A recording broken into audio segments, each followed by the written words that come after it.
Hi everyone, I'm Sarah from MVMT Pilates and I'm super excited to be outside today to give you a little introduction to our 5 days Pilates for Kids course that I've been making.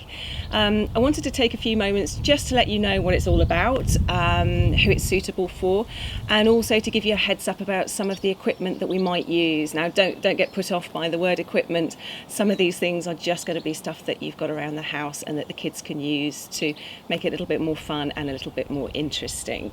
Okay, so who's it for? It is for children. It's for getting a little introduction to the principles of Pilates.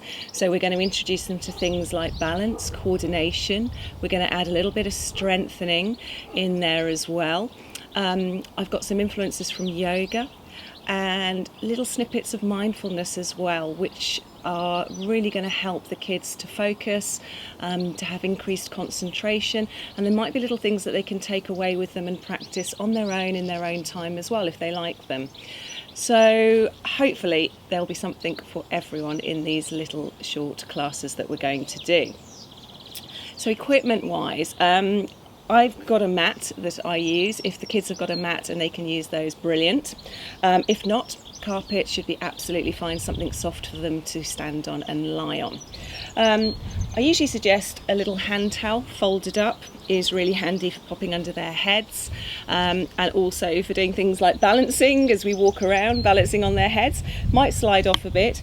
The other thing I use, and if you guys have these at home from other things that you do, then great, it's a little head block. Okay, it's a little foam, light foam density head block that again can be used on top of the head for balancing and also for under the head for positioning and comfort. So either a little hand towel maybe folded up, or a little head block, or a cushion, small cushion.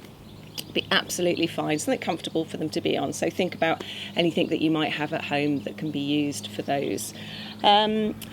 I use these a lot in the classes, but again, if you don't have them, just do the exercises without them. Most of them will translate without having to use the equipment.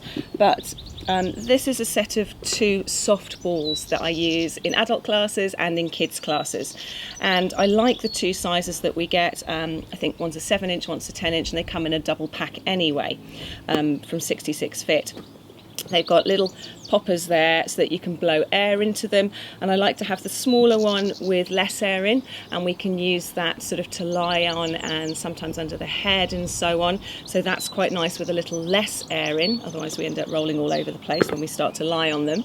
And then I keep one which is slightly more inflated, and that's really good for doing things like popping between the legs, between the knees and so on. So it's quite nice to have one that's a little bit more blown up and one that's a little bit flatter. I'll probably take a little bit air out of that. So if you don't have them, don't worry, everything can be done without them as well, and or you can improvise. And finally, I cannot recommend these enough. They're called yoga pretzel cards, and there's lots of fantastic ideas in here for the kids to become engaged with Pilates and yoga type exercises, games, stuff they can do in pairs. And I've been doing these with some family members during lockdown. We've been Zooming classes and just, all taking a turn to pick a card and to go through the exercises, and they're quite fun and will tend to engage most kids. So if you've got any questions, drop me a line. Please head over to my YouTube channel and subscribe. And if you like what you see, hopefully we will be able to make some more. Anyway, here we go with our 5 days Pilates for kids. I hope you enjoy it.